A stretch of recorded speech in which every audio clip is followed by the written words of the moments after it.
And maybe we need to think about that. When we have hardship come upon us, and we think that God must have abandoned us because He doesn't care the despair. Well, that rhymes. He doesn't care the despair that I'm in. You think God does not care?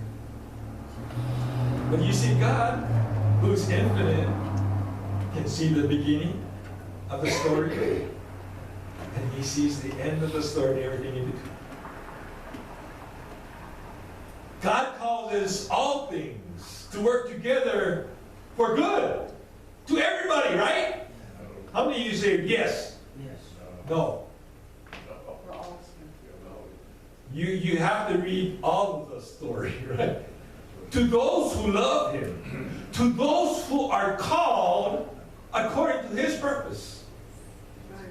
All things work together for good, not for everybody, but for those who are called according to His purpose. In other words, when you are called according to His purpose, you will follow His calling. You will do what He has asked you to do. He says, if you love me, you will do what? You will keep my commandments. You will obey me. You will do what I ask. So then, don't be afraid. I will provide you and your children. And He reassured them and spoke kindly to them. Now, you know how great our God is. Here, when Pharaoh told Joseph to go ahead and bring up his family, what part of Egypt did he give to the people, the Israelites?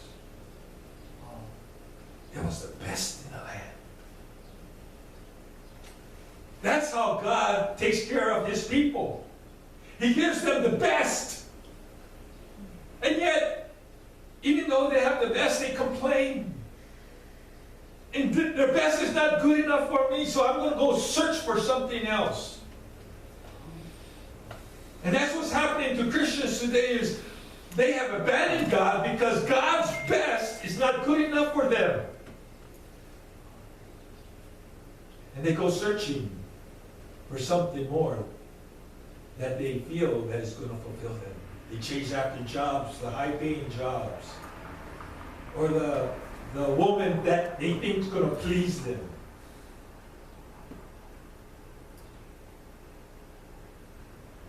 How sad. Nothing is satisfying more than God. Everything else will end up in emptiness. You know that. Because you tried it before, right? You tried your way. Just like that song, right? I did it my way. What happens when you do it your way? Not very good results. So let us not become weary in doing good, for at the proper time we will reap a harvest. If, conditional preposition, right? If you do not give up. For if you remain completely silent at this time, relief and deliverance will arise for the Jews from another place. But you and your father's house will perish. Yet, who knows whether you... I can't read that. Come to the kingdom for such a time as this, so you can be further chosen. Yeah, I should have had a better spirit. But here's Esther. I mean, you know the story about Esther and Mordecai. And Mordecai was like her father because her father had died, and Mordecai was taking care of her. And here Esther becomes a queen And she is to save her people. She was like the redeemer of her people. And Mordecai says, for such a time as this is why God has allowed you to become the wife of a king.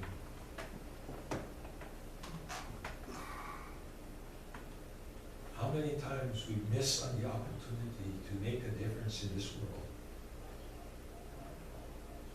Because we do not realize that God has equipped you and the calling that you have for such a time as this to make a difference in the world, starting with this community where you're at. Jesus says, let your light so shine before men that they might see your good works and glorify your Father which is in heaven.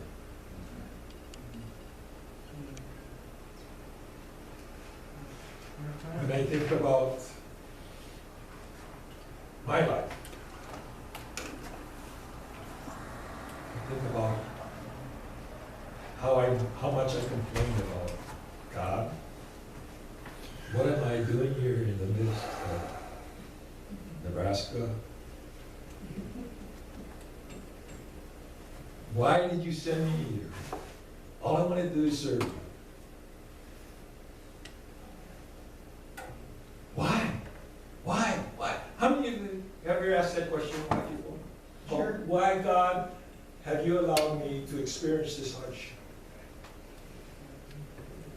Well, maybe it's because I'm asking the wrong question. What's a scholarship for? Why not me? I want to live like that. I want to live like Him. To serve Him with all my heart. And I hope that is a challenge to each and every one of you, that you serve God with all your heart.